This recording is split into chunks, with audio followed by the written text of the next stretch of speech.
नमस्कार। आज के इस एक्सप्लेनर में हम सीधे मुद्दे की बात करेंगे। एक ऐसा मुद्दा जो हम सबके भविष्य से गहराई से जुड़ा है। हम एक बहुत ही दिलचस्प लेकिन सच कहूं तो काफी डरावनी प्राकृतिक घटना को डिकोड करने वाले हैं।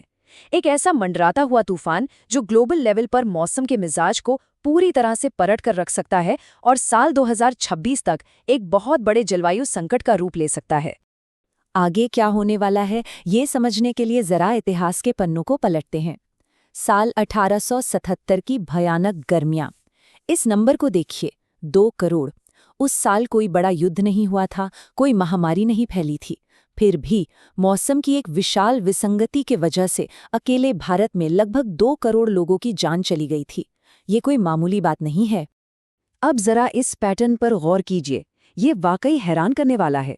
ठीक वही प्राकृतिक घटना जिसने 1877 में वो तबाही मचाई थी, उसी ने 2015 में भी खतरनाक हीटवेव पैदा की।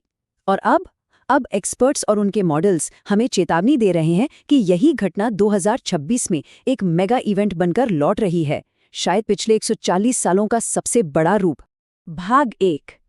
एल नीनो क्या है और कैसे एक छोटा बच्चा पूरी दुनिया को बदल देता है।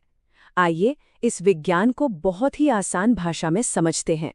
17वीं सदी में पेरू के मछुआरों ने समंदर में होने वाले इस बदलाव को देखा और इसे एल नीनो कहा, जिसका मतलब होता है छोटा बच्चा। लेकिन सच मानिए, इसका असर किसी बच्चे जैसा बिल्कुल नहीं है। ये सिर्फ किसी एक जगह के गर्म होने की बात नहीं है।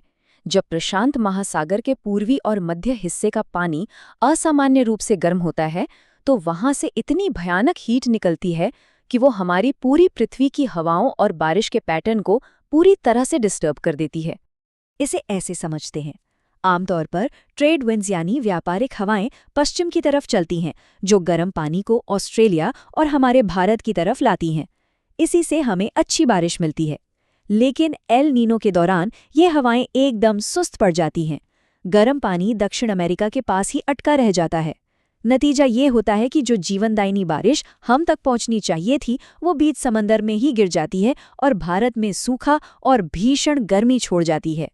भाग 2, द मल्टीप्लायर इफेक्ट, यानी क्या होता है जब क्लाइमेट चेंज और एल नीनो आपस में मिल जाते हैं। इस सिचुएशन को इमेजिन कीजिए। मान लीजिए हम सब एक कमरे में बैठे हैं जहां का तापमान पहले से ही 40 डिग्री है, पसीने छूट रहे हैं, और तभी कोई अंदर आता है और एक बड़ा सा स्पेस हीटर चालू कर देता है। बस हमारी पृथ्वी के साथ भी ठीक ऐसा ही हो रहा है। हमारी पृथ्वी जलवायु परिवर्तन के कारण पहले ही गर्म हो चुकी है और एल नीनो उस पर एक अतिरिक्त विशालकाय हीटर का काम कर रहा है। इतिहास में जब भी एल नीनो आया, तापमान लगभग 1.4 या 1.5 डिग्री बढ़ जाता था। लेकिन रुकिए, आज की स्थिति अलग है। क्लाइमेट चेंज की वजह से हमारी पृथ्वी का आधार ही पहले से 1.4 डिग्री ऊपर है। अब अगर इस बेसलाइन में एल नीनो का 1.5 डिग्री और जोड़ दें, तो हम 2.9 डिग्री सेल्सियस की कुल बढ़ोतरी की तरफ देख रहे हैं। ये एक ऐसी विसंगति है जो मानव इतिहास में पहले कभी नहीं देखी गई। भाग 3, स्थानीय वास्तविकता। ग्लोबल महासागरों से निकलकर आइए देखते हैं कि इसका भारत पर कैसे सीधा असर पड़ता है। मुख्य रूप से इसकी 4 परतें हैं। सबसे पहला इम्पैक्ट, कमजोर मानसून। अनुमान है कि बारिश सामान्य से सिर्फ 92% ही होगी। दूसरा, इसका सीधा असर हमारी खेती पर पड़ेगा। तीसरा, खतरनाक हीटवेव। 2024 में ही हमने राजस्थान के चूरू में 50.5 डिग्री का टॉर्चर सहा है। 2026 में ये रिकॉर्ड भी टूट सकता है। और चौथा इम्पैक्ट है महंगाई। फसल कम होगी तो खाने पीने की चीजें महंगी होंगी। कीमतों में करीब 9% तक का उछाल आ सकता है। मतलब असर सीधा हमारी रसोई पर। खाद्य आपूर्ति पर यह खतरा कितना बड़ा है, ये आंकड़े बताते हैं। भारत की आधे से ज्यादा करीब 51% कृषि पूरी तरह से मानसून पर निर्भर है, और एल नीनो ठीक उसी वक्त पीक पर होगा जब हमारा मानसून आता है। सोचिए, देश की आधी खेती सीधे सीधे रिस्क पर है।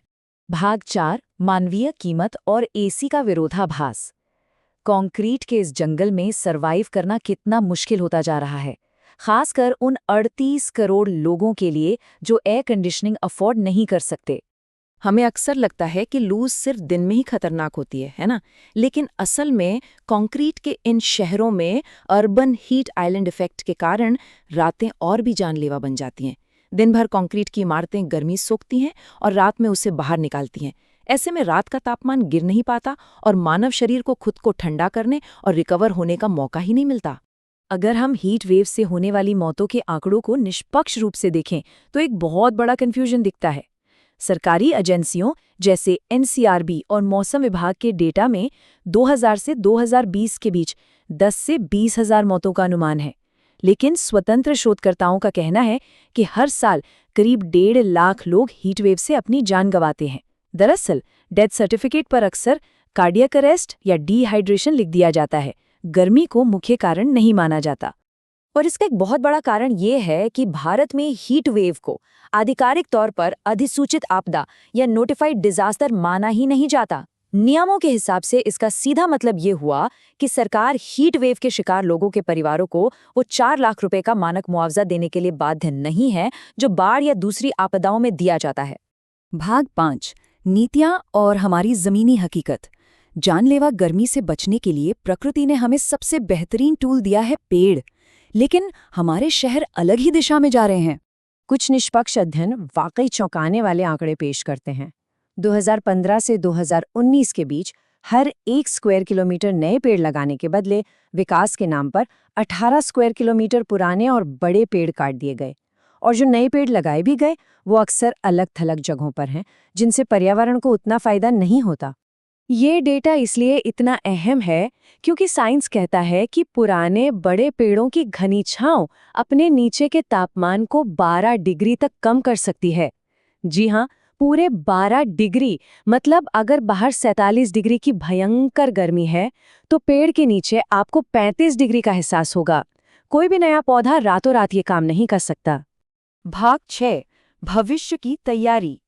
क्या कदम उठाए जाएं और क्या होगा हमारा नया नॉर्मल? देखिए, हम एल नीनो जैसी विशाल समुद्री घटना को तो नहीं रोक सकते, लेकिन समाज के तौर पर हम बहुत कुछ कर सकते हैं। पहला, अपने आसपास के पुराने पेड़ों को कटने से बचाएं। दूसरा, खुद को हाइड्रेटेड रखें और दोपहर की धूप से बचें।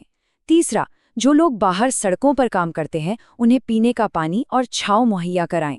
और चौथा, सोलर एनर्जी की तरफ शिफ्ट हों ताकि कोयले वाली बिजली पर हमारी निर्भरता कम हो सके। इस विश्लेषण के अंत में एक सवाल है जो हम सबको सोचने पर मजबूर कर देगा। अगर जलवायु परिवर्तन का ये बेसलाइन ऐसे ही बढ़ता रहा तो 2026 में पैदा होने वाले बच्चे के लिए एक सामान्य गर्मी कैसी होगी?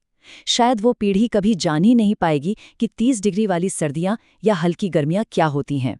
उनके लिए 45 डिग्री का तापमान ही एक नॉर्मल बात होगी। इसलिए आज का हमारा एक्शन ही उनका कल तय करेगा। इस एक्सप्लेनर में हमारे साथ जुड़ने के लिए बहुत बहुत धन्यवाद। जागरूक रहें और अपना ख्याल रखें।